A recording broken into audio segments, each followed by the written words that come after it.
आज मी तुमच्यासोबत सकाळच्या गडबडीमध्ये झटपट टिफिनला होणारी अशी अख्खा मसूरची भाजी त्याची रेसिपी शेअर करणार आहे। तर त्यासाठी मी आदल्या दिवशी रात्रीच 1 वाटी अख्खा मसूर भिजत घातला होता। 1 तांब्याभर पाणी मी घातलेलं आहे भिजायला। आता आपल्याला हा मसूर स्वच्छ धुवायचा नाही आहे। ज्यावेळी आपण भाजी बनवणार आहे सकाळी तेव्हा आपल्याला हा स्वच्छ धुवून घ्यायचा आहे। सकाळी बघा हा मसूर किती छान भिजलेला आहे। असा रात्रभर भिजवून घेतल्यामुळे काय होतं, भाजी कढईमध्येच खूप छान शिजते। कुकरला शिजवून घेण्याची गरज लागत नाही आणि असं कढईमध्ये शिजवल्यानंतर मसूरची भाजी खूप छान चविष्ट लागते।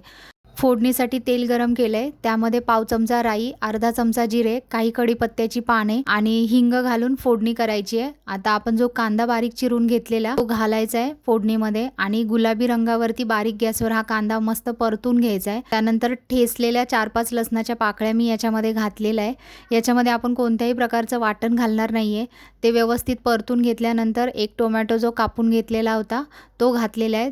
1 मिनिटभर परतून घ्यायचं आहे। त्यानंतर पाव चमचा हळद, 1.5 चमचा मी कांदा लसूण मसाला घातलेला आहे। तुम्ही तुमच्या आवडीने तिखट कमी जास्त करू शकता। मिक्स करून घ्यायचं आहे आणि वरती झाकण ठेवून 3 ते 4 मिनिटं वाफ काढून घ्यायची, म्हणजे टोमॅटो मस्त मऊ होतील आणि आपले जे मसाले आहेत ते सुद्धा भाजले जातील। आता यामध्ये स्वच्छ धुवून घेतलेले जे अख्खे मसूर आहेत ते घालायचे आहेत आणि बारीक गॅसवरती हे व्यवस्थित 2 ते 3 मिनिटं परतून घ्यायचं आहे। नंतर मी 1 ग्लासभर पाणी घातलेलं आहे, कारण की मसूर आपले भिजवलेले आहेत ना।